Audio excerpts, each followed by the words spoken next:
American capitalism. Morgan wants to end the cutthroat competition in steel. And the only way to do that is to bring together the competitors into one new company. If Morgan can consolidate steel, he could potentially create the largest corporate empire in the world. But to do that, J.P. Morgan will need to pull off his biggest and most daring move yet.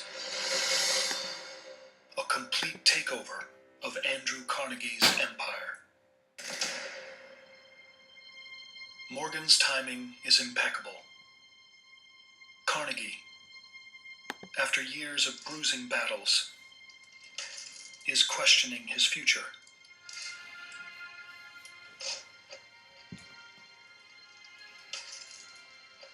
Carnegie knew that as long as he wanted to, he could continue to reign supreme in steel. He didn't know that he wanted to keep fighting for the rest of his life. Morgan knows he can't go after Carnegie directly. He needs another way in. So he sets up a meeting with Carnegie's right-hand man, Charles Schwab.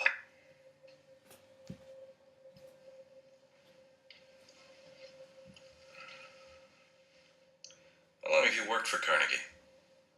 Over 15 years. I guess he'd hate it if you left. No one is indispensable.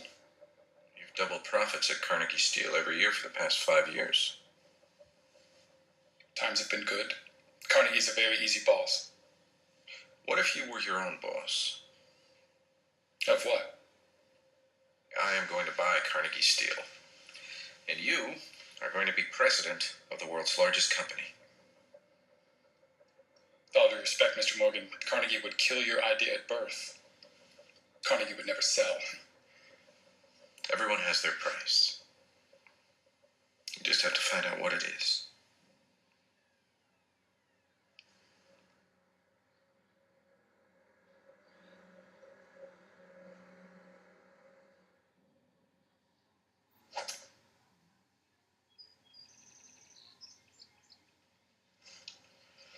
Did you know, Charles, that the game of golf was invented in Scotland? I did not. So do they treat you like a king when you return home to Scotland? I suppose they do. And then you came to America and became a king of industry. You created your own destiny.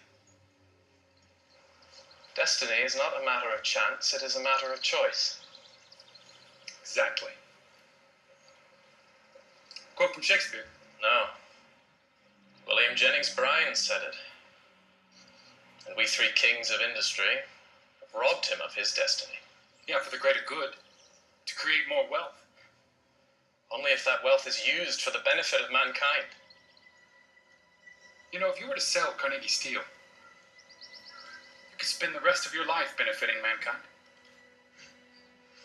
Alas, there is not one person in the world with enough money to buy Carnegie Steel. Save J.P. Morgan.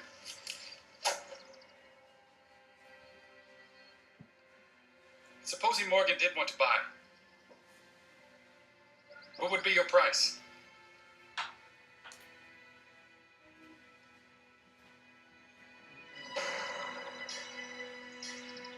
Carnegie wasn't going to do any price haggling with Morgan. Carnegie writes down $480 million on a piece of paper. It's the equivalent of $400 billion today, more than Gates and Buffett together. Carnegie has dared J.P. Morgan to buy him out for an outrageous price. A sum that is higher than the entire budget of the U.S. federal government.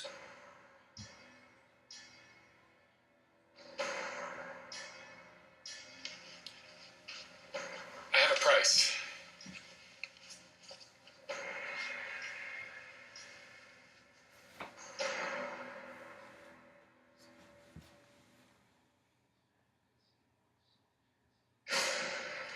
America is on the move.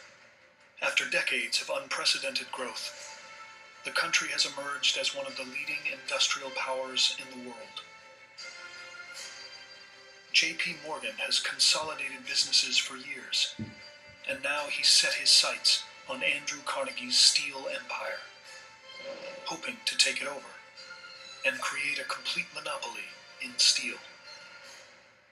But Carnegie has spent a lifetime building his company, rising from nothing to become one of the most powerful men in America.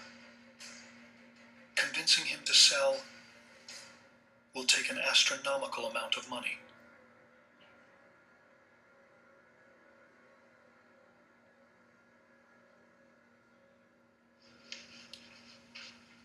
I have a price.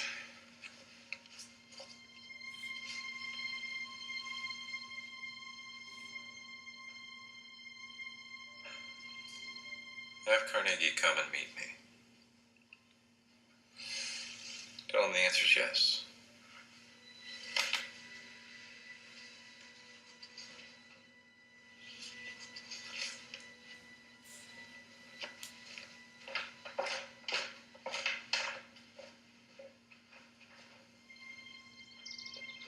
I believe that is the earliest in the day that I have ever drunk champagne. Congratulations, Carnegie. You're now the richest man in the world. Would you have said yes, Morgan, if I'd asked for 100 million more? Goodbye, Carnegie.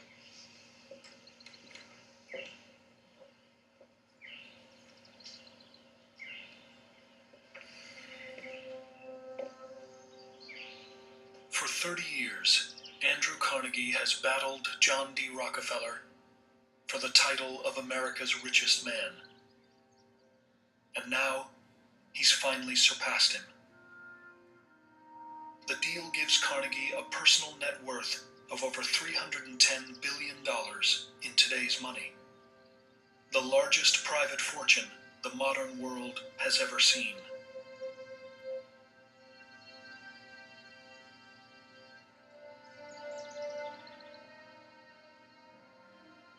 Initially, there is this enormous letdown. He can't quite believe now that he has no connection with Pittsburgh or his mills, that there is no Carnegie Steel anymore. And I think it's hard for him to get used to that. If somebody accepts the ask too quickly, then you think there was more room there. But I never like to look back. I'm a very forward-thinking person and a very positive-thinking person. And the transactions that I did or did not do, I very rarely have any remorse over a situation. I like to move on.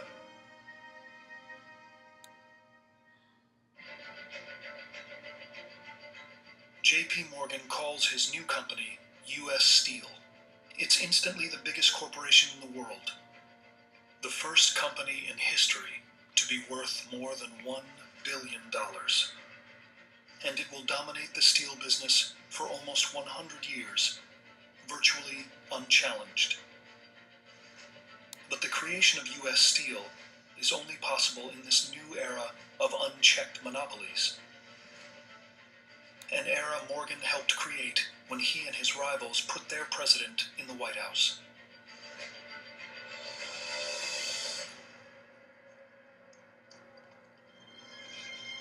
They may have helped buy the president, but they can't avoid politics forever. Their power over the nation's biggest industries soon catches the attention of an emerging politician, Theodore Roosevelt.